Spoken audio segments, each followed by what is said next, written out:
only the faint sound of wind moving through trees at night.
The type of neighbor who waved while mowing the lawn. Security photos show birthday parties, Christmas mornings, smiling faces.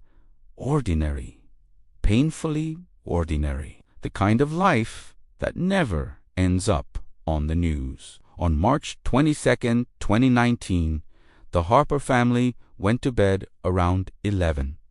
Nothing unusual, phones charging on the kitchen counter. Dishes drying by the sink. Alarm set for the next morning. Às 2:16 a.m. The last normal moment was recorded by a neighbor's doorbell camera. Daniel stepping outside briefly, barefoot, looking down the street as if he heard something. He stands still, listening, then slowly walks back inside. The door closes.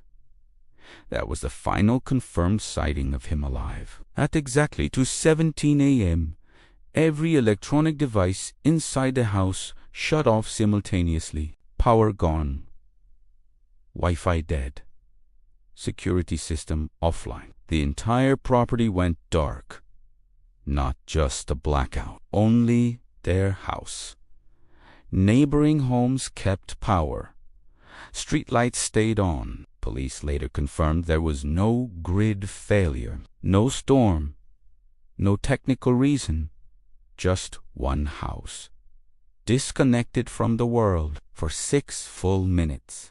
Nothing was recorded. No cameras, no signals or modus, no digital trace of what happened inside. Then, at 2:23 a.m., everything turned back on by itself. Clocks blinking, router reconnecting. Like nothing had happened, but something had. Something no one could explain. The next morning, Daniel didn't show up for work. His wife didn't answer calls. The kids missed school. By afternoon, a coworker drove to check on them. The front door was slightly open. Not broken. Just open. Inside, the house looked frozen mid-routine. Breakfast plate still on the table. The TV paused on a cartoon. A glass of milk spilled and dried on the floor. One chair knocked over. Police entered, expecting a medical emergency. Instead, they found silence. Too much silence. No bodies. No blood. No signs of forced entry. 4 people had simply vanished from inside their own home. Shoes still by the door. Wallet still on the counter. Phone still charging. Nobody leaves like that, voluntarily. Nobody disappears without taking anything. It was as if the entire family had been removed, all at once. Upstairs, something stranger waited. The parents' bedroom was untouched, bed made, curtains closed, but the hallway carpet showed faint drag marks leading toward the stairs. Not deep enough to prove anything, just subtle lines, like something heavy had been pulled across the floor. Investigators couldn't determine what caused them. In the kids' room, toys were scattered, but one detail stood out. Every single closet door was open.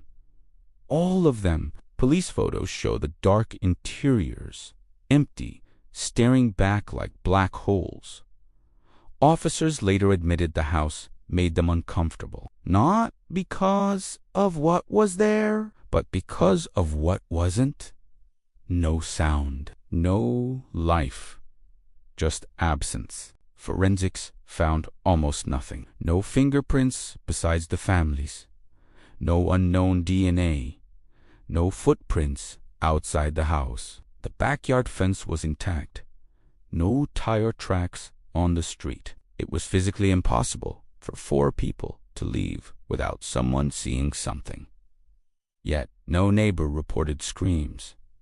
No cars. No movement. Doorbell cameras captured only empty sidewalks all night. The timeline made no sense. It was like the house existed inside a blind spot for 6 minutes, a gap where reality simply skipped. Detectives described it as trying to solve a crime that never technically happened, because there was no evidence a crime had even occurred, just for missing people and an empty structure. Weeks later, while cataloging items, police discovered something disturbing. Daniel's old camcorder in the living room cabinet. It wasn't connected to the power outage. Battery operated. When they checked the memory card, there was one new file recorded at 2:19 a.m., right in the middle of the blackout. The footage begins with darkness and heavy breathing. The camera shakes violently, like someone is holding it while moving backward. A child's voice whispers, "Dad, what is that?" Then, a loud bang. The lens catches a brief shape near the staircase. Tall, thin, almost human, but distorted by static. The screen glitches. A scream cuts off mid-sound. Then the video ends. No one could identify what the figure was. Experts called it compression artifacts. But the officers who watched it said the same thing. It didn't look like a person. Months passed. The house became a local legend. People reported lights flickering inside even after the electricity was cut. Some claimed to see silhouettes moving behind the curtains. Others heard footsteps when no one was there. Eventually, the property was sealed and abandoned. To this day, no bodies have been found. No ransom calls. No bank activity. No trace of the Harper family anywhere in the country. It's as if they were erased from existence at 2:17 a.m. The camera slowly pans through the empty house one last time. Dust in the air. Wallpaper peeling. Toys still on the floor. Waiting. The narrator lowers his voice. 4 people. 6 minutes. 0 answers.